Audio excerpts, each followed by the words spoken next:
But first tonight, fired over social media. Some GM workers headed back to the job after their 40-day strike. Get the boot. We have learned the reason is what happened on the picket line and on social media threats. Sources say one was a bomb threat. 7 Action News reporter Jim Kurtzner is live in Pontiac. Now, Jim, you talked with a worker who got fired this morning. What are they saying? Yeah, he's up in Flint. He's been with the company 22 years. He says he posted out of frustration, never intending to harm or threaten anyone, that he wanted to crack some eggs. Some of his coworkers say this is a delicate balancing act.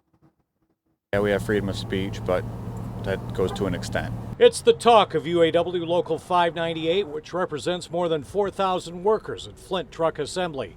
Workers coming in today to pick up their last union strike paycheck and hearing that at least 3 of their co-workers were fired for posting not just criticism of GM, but threats on social media. If it's threatening against management or someone else, then there'd probably be issues. This worker we are not identifying posted he got fired over the weekend. We reached out to him and have not heard back.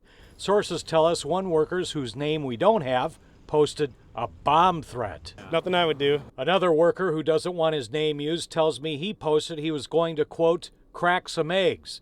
When he came into work this morning at the Flint plant, GM Global Security confronted him with screenshots of the posts. He says his Facebook page was set to private. How did they get them? And his firing, he says, is too harsh. The UAW, in a statement to 7 Action News, says all issues will be addressed through our local unions and our contracts grievance process, which applied during the work stoppage. Sources also say another worker was just fired, and that was for smashing a windshield of a car of a female security officer. She was being dropped off with her 2-year-old child, also in the car, and it was during the strike.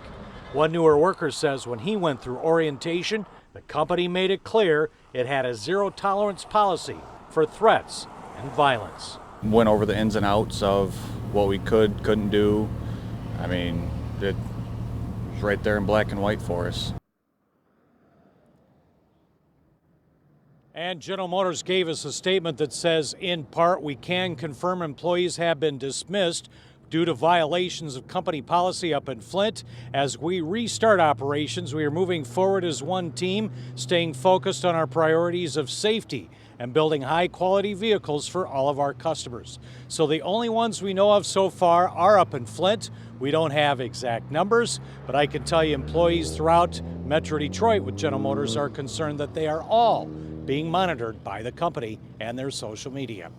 Live in Pontiac, Jim Kurtzner, 7 Action News. It was a tough time for everyone. You just can't take things too far. Jim, thank you.